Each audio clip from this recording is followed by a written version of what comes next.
Howdy, my name is Matt Barnes, and I'm in Bob Hopkins' Speech 1315 class. And today, Blake and I are talking to you about the tapestry that Vladimir Gorski painted about 50 years ago or so.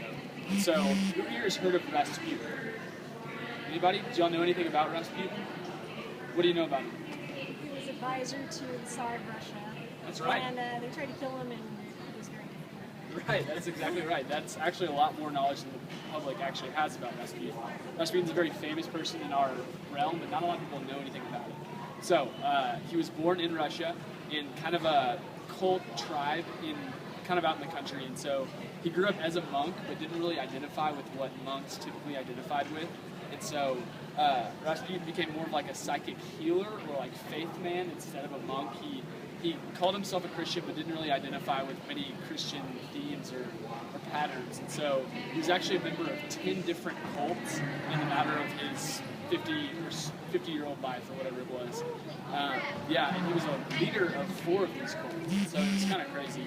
And like you said, he was famous for being an advisor to the Tsar of Russia. And so how he kind of got that job was the son of the Tsar had hemophilia. Does anybody know what hemophilia is? It's like a blood clotting disease, and nobody could really heal it at the time. And so he had kind of like psychic healing powers and was able to heal that for a little while. And so he kind of got an into the royal family. And that's kind of where he got his start. And so the reason he's so controversial is he rose to power within the Tsar's family to become even more powerful than the Tsar himself, because he had reach not only in the Tsar's family, but with like political ties he had made on the way up. And so the biggest controversy other than that about Rasputin was how he died.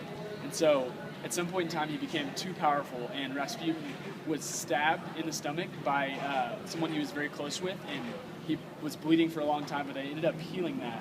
And then 2 weeks later, they put enough cyanide in his food to kill 10 men, and apparently it had no effect on Rasputin.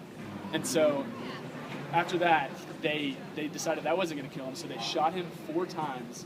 Still wasn't dead. They threw him into the ocean, tried to drown him. He still wasn't dead. He like crawled out of the ocean, and they shot him in the back of the head, and finally, apparently, he died. But the legend has it that he never actually really died. And so I couldn't tell you if Rasputin's alive or not. It was so long ago. The